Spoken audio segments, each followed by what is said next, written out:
We have a lot going on today. You want to stick around for all of these chapters. They're potent today. Seriously. Now, we're going to get to them issuing warnings again, but that's in the second chapter. Let's start off here with this article is titled "An Ripple Executive Predicts When XRP Can Take Off." This is the Ripple executive McBride. And this individual saying, firstly, before they say about, they speak about XRP taking off, they're saying they believe that an ETF is coming very, very soon. Not only are they saying that they feel like an XRP ETF is coming very soon, but it says here, analysts, including Bloomberg ETF expert James Seyffert, have indicated that an XRP ETF would have a better chance of approval with a new SEC administration. Of course, every time this whole presidential thing takes place, if a new person enters office, usually that SEC regime is over with, right? So people are anticipating the possibilities of that. But I think nonetheless, no matter what happens in the future, I think an XRP ETF is on the table, and I think a Solana ETF is also on the table. But now it says here, when XRP is taken off, of course, this is according to this person. All right. It says here, based on his belief in the launch timeline, McBride stated that XRP's price could begin its long-awaited bull run next year. They actually there's like a cropped tweet here. Okay, so they have his cropped tweet here. It was below someone else's tweet. They cropped both of them together. It says, I think that the ETF will be landing next month. Wow, really? Next month? We'll see if it happens or not. Of course, once again, it's just his opinion. This doesn't mean it's a guarantee. This is XRP is going to take off next year. RLUSD will be hugely popular along with the entire crypto market. It's going to be a lot of fun. Well, if that happens and you start to see XRP's price skyrocket, I think that it will happen more logically. Like some type of bull run could be possible with this activity, sure. But I think once Ripple is done with that case, it takes announcements. I do. It doesn't matter if it's Ripple making announcements, SBI making announcements, Uphold is in the game. Remember that. Uphold making announcements, or Volante Tech. Anybody who's been building on the XRPL or utilizing XRP makes any type of massive announcements about banks, which I don't think they can do yet. The banks made that clear. It's not just about XRP being in the clear. XRP is in the clear. It's ready to play. But it's about the companies that are providing infrastructure. The banks made that clear. They have to be in the clear. They have to be done with all this, the court stuff. And then they're ready to play. That's what they said. Last time we got an update, last time I saw an update, that's what they were saying. All right. And I think that's what has to occur first. That comes to an end. Big announcements. Then you're going to see, then there's the possibility of explosions, not financial advice, the possibility of massive explosions. Everybody's going to want a piece. And even the people that claim they hate XRP will want a piece, because even if you hated XRP, let's say you love money, you like to make value, increase your value. Everybody's going to take a piece. And then now you're going to see that price just start going up, a steady increase. How long? I don't know. Just my humble opinion, of course. So that's what he's saying here. Okay. So I don't think he has any more. Speaks a little bit about the stable coin.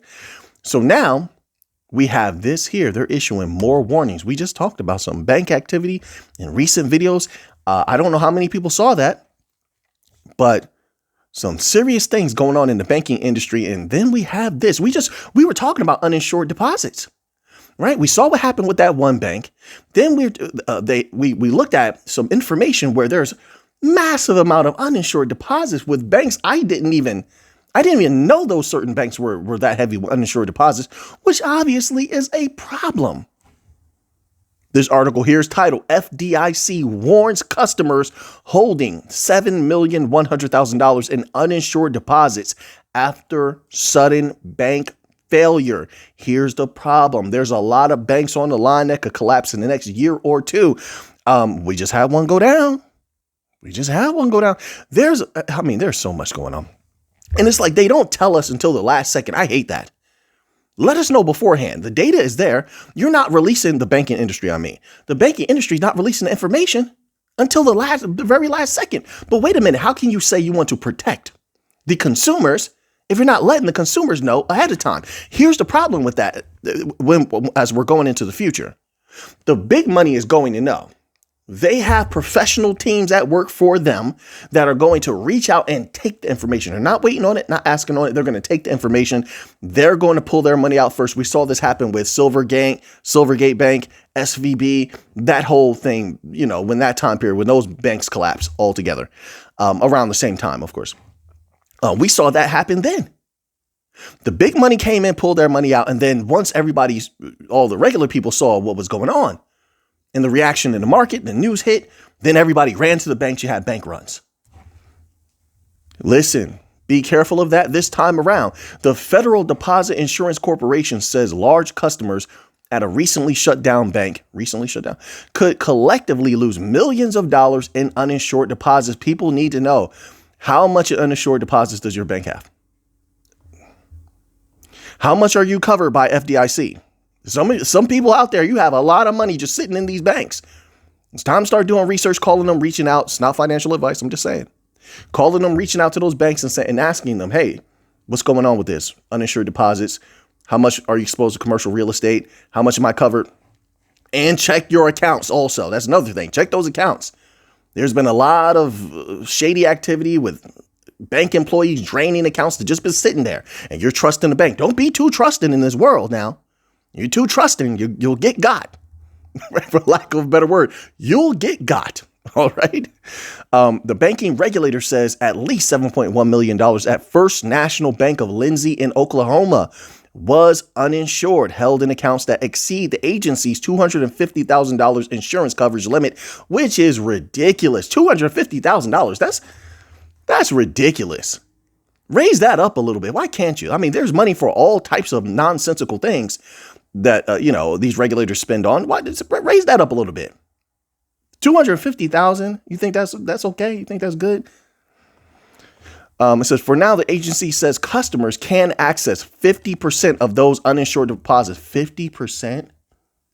That's it. 50%. Yeah. So couldn't be me. I'd never trust the banks again. A number that could remain the same because they were trusting the best. Why I'm saying it, because they were trusting the banks. They expected the banks to do what they're supposed to do. Here's the problem. Do you see the articles came out the other day? There was some bank, I think, was it a bank in Florida? There was some bank that they're going after. And this bank, they found out wasn't doing anything they were supposed to do. Now, here's the problem with that. The regular people trust these banks. They trust them. I really don't like people who they make you trust them and then they backstab you. You know what I mean? They do you wrong, do you dirty. That's what these banks are doing. But they have the people fooled. What can you do? All we can do as researchers is just report what we're finding, and hopefully maybe it's helpful. I don't know. So the FDIC's $250,000 cap was tested amid last year's collapse of Silicon Valley Bank, Signature Bank, and First Republic. Tested? Wait, Deli Hado, why are you writing like this? You okay? They literally ran out of money and didn't have any more. If any more collapses happened, there was going to be big trouble. And that's another thing. How much do they have to cover next year, 2025? How much do they have to cover everything in 2026? Because I'm going to tell you right now, we saw the numbers. There's thousands of banks in jeopardy. It's unbelievable. And they don't have I know they don't have enough to cover a myriad of collapses if they indeed take place.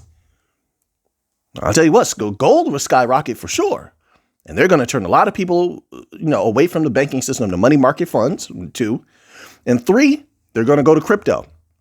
It lines everything up for the new financial system to pick up where these ones left off, to improve upon what these ones could not improve upon, to do what they couldn't do. Now, let's move on here to a little bit of Chainlink news. All right. They continue to do big things. Chainlink expands to Bitcoin, helping original blockchain with its layer 2 shift. Chainlink service is an integral part of most major blockchains, but has not featured on Bitcoin until now. Chainlink has expanded to Bitcoin for the first time through an integration with layer 2 network SpiderChain. SpiderChain's builder Botnix Labs has joined Chainlink's Scale program, which will give them access to Chainlink's Oracle services. Real-world data provider Chainlink has expanded the world's original blockchain for the first time through an integration with Bitcoin Layer 2 network SpiderChain. SpiderChain's builder Botnix Labs has, I don't know why I keep separating it like that. Botnix Labs has joined the Chainlink Scale program, which will give them access to Chainlink's Oracle services, according to an announcement on Thursday. Most major blockchains, including Ethereum, Solana, BNB Chain, Phantom, Gnosis Chain, integrate Chainlink's data into the cogs that keep their network services ticking. You know, every time I think of Chainlink, I'm a holder of Chainlink, I'm a holder of Flare. But every time, so I just want to put that out there. But every time I think about Chainlink, I think about Flare. And it came to my mind now when they're talking about Chainlink and data. Who's faster right now? Because didn't they just do an update? They just did an update on Flare to make their data feeds very, very fast, very, very fast. There was an exponential increase in the speed that they can acquire data and provide the data, correct? So who's faster now? I would love to know that. Did Flare speak on that? Or in comparison to Chainlink, right?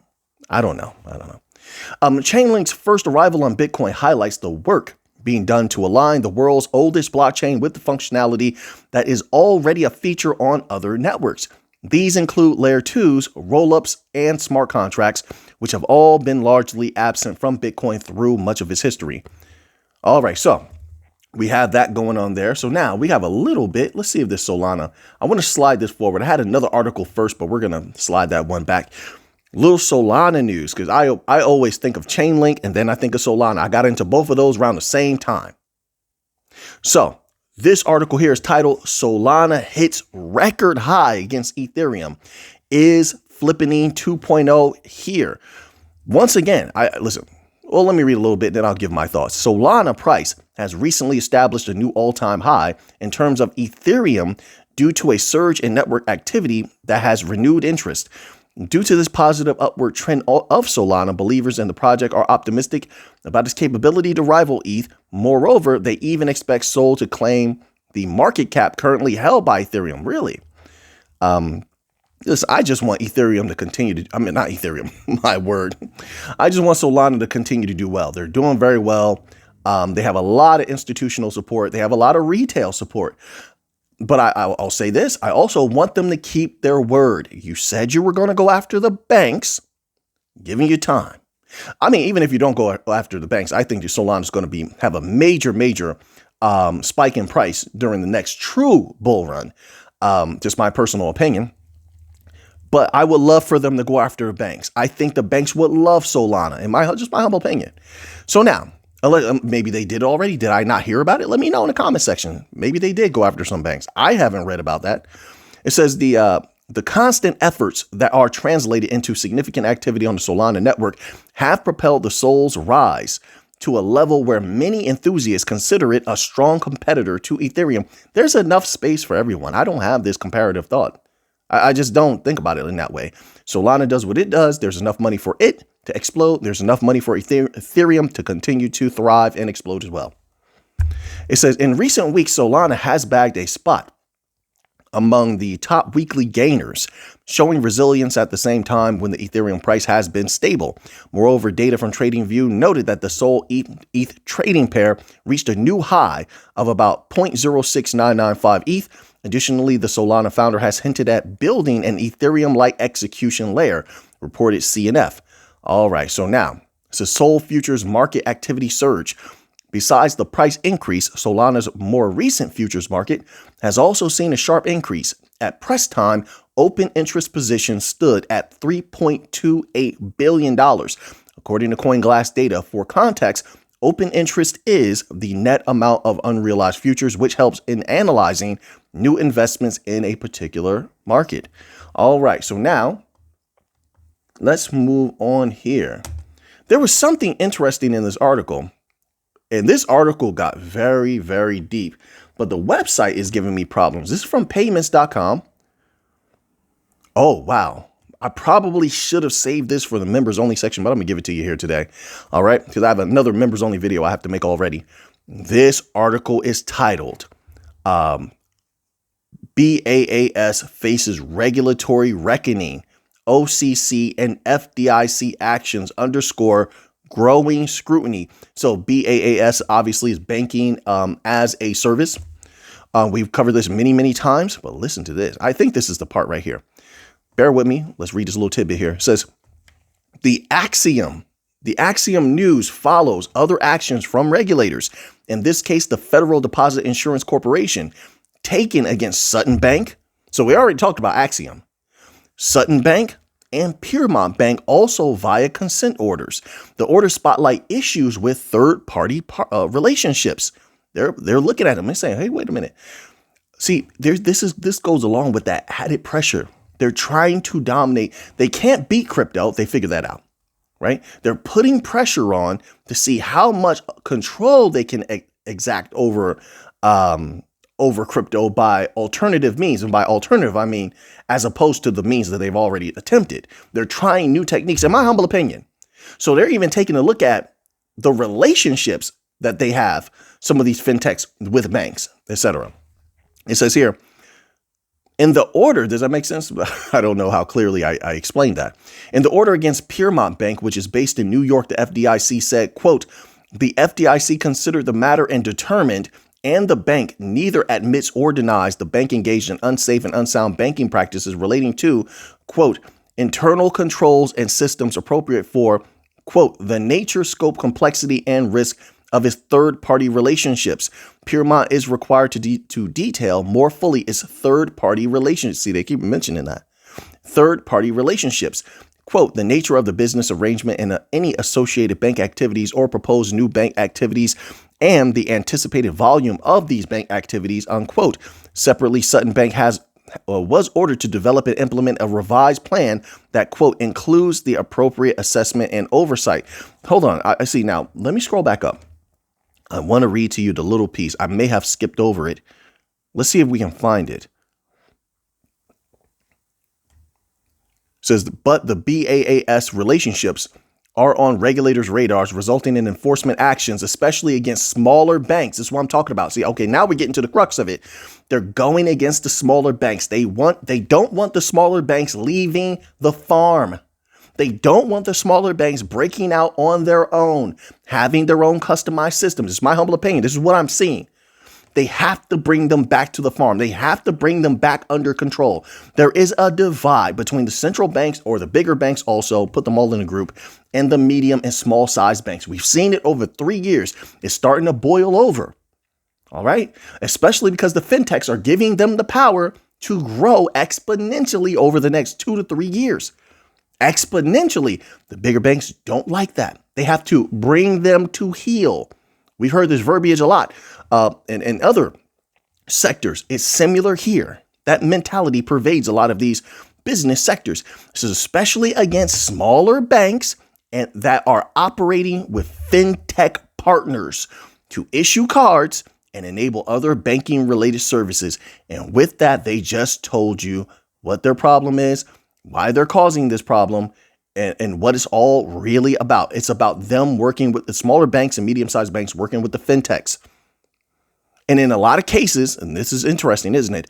In a lot of cases, they're making more progress than a lot of the central banks and the larger banks who can rest on their laurels, so to speak, but they're not as hungry to grow. They're not as hungry to move fast like the small banks. They have something to gain. Sometimes when you're at the top, you can get a little lackadaisical. You've been at the top for so long, you don't see a reason to rush everything. The bigger banks didn't like that. They don't like that. So now I'm going to leave that there because there's a lot more I could say, but I want to save that for a members only video later on. OK, but that is going to be key. Pay attention to this battle going on. There's a war going on between them, and it's becoming more obvious with each day. Is it not? All right. So now a little bit of Bitcoin news here. All right. Bitcoin and Cardano news together. It's a rare thing, right? So now this article here is titled New Bitcoin and Cardano Bridge Just Launched. There is a lot happening with Bitcoin. We just read something about Chainlink a few chapters earlier. There have been talks of expansion within the Cardano blockchain for several months. In line with the community's expectations, Emergo, the commercial arm of Input Output Global, has partnered with Bitcoin OS to launch a bridge for the Layer 1 network. It says here, as uncovered on X, the Cardano and Bitcoin blockchains will now connect via the Bitcoin OS Grail bridge. As revealed, this move positions Cardano as the first to fuel connections with the BOS infrastructure to advance the potential of Bitcoin. Does this not make Cardano even more bullish? Like, I mean, they've been doing a lot. They've been doing a good job. I just don't understand the Cardano hate. I think they've been doing very well. Despite gaining recognition as the first blockchain protocol, Bitcoin has some limitations. Of course, we know this, but I don't really care about that. I just care about it making me some money. Then it's going to get sold, folks. One major one is the limited smart contract function, which Flare is working. Flare. Wait, no. I think I saw some sort of an update the other day about Flare with their test BTC, right, on the F assets. Drop those F assets, Flare. Let's get it going. But anyway, says which has mildly negated its strong security outlook. As such, innovations have emerged to drive the coin's capabilities using smart contract resources from other platforms. This Bitcoin OS Grail to Cardano bridge will drive liquidity flow across both chains, giving users the best of proof of work and proof of stake offerings. Notably, the Bitcoin OS protocol hinted that with the new link up, users could benefit from the zero knowledge cryptography powering the Grail bridge. By introducing the element of privacy and security, users using the Grail bridge have no major trade-offs from the protocols they currently operate on. Then it says impact on Cardano's price. Cardano is a versatile protocol with a visible push towards mass adoption. An earlier peer-reviewed study teased hints about a possible BTC ADA staking model through the Babylon protocol. Interesting. I like when an article tells me something I didn't know. When most of the innovations Cardano is pushing for become materialized, they can fuel adoption and higher demand for ADA. That's what I've been saying. Who wrote this? Is from U.Today. I don't know who wrote this, but good job, writer. It says, this can have an enormous impact on the price of the coin in the long term as more buy-ups from, and that's a problem. I think it's not a problem, to each his own, of course. I think a lot of people just look short term. I get it. I understand that. I see both. I see short term. I see long term, but I try not to lose focus on either one. It says as more buy-ups from users looking to connect to BTC can drive valuation.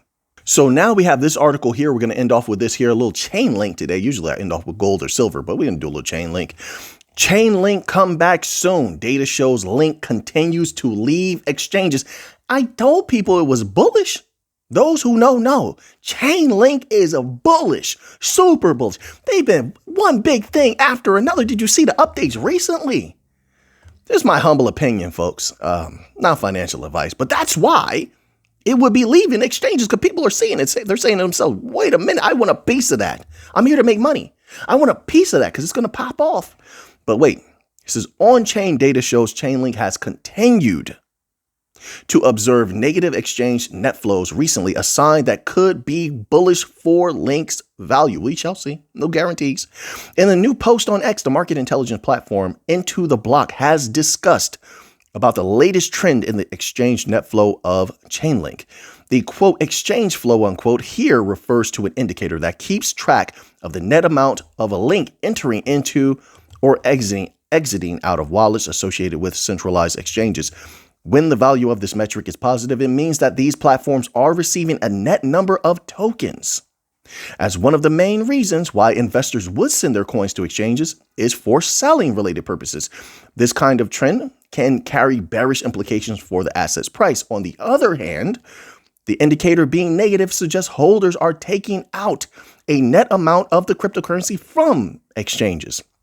Holders generally take the coins off into self-custody whenever they plan to hold into the long term. Now, Chainlink has been working with some banks. You saw the recent activity with their banks in Australia. You saw the progress they just announced with the Swift partnership. That type of activity is long-term bullishness. Facts. I had to take that from some of the youth, some of the interns. It taught me some lingo. When something is something's good, you say facts. Yeah, I'm getting my youth back. Now, here is a chart that shows the trend in Chainlink exchange net flow over the past month. Nice little chart. Okay, listen, the future is brilliant and bright for a lot of these crypto across the board. The top ones, the top utility coins across the board are all looking very, very bullish. In my humble opinion, their teams are doing a very, very good job. Very good job, in my humble opinion. And it's been exciting to watch. So now that you have that information, what are you going to do with it? I know what I'm going to do with it. So until next time, everybody, let's get to the money.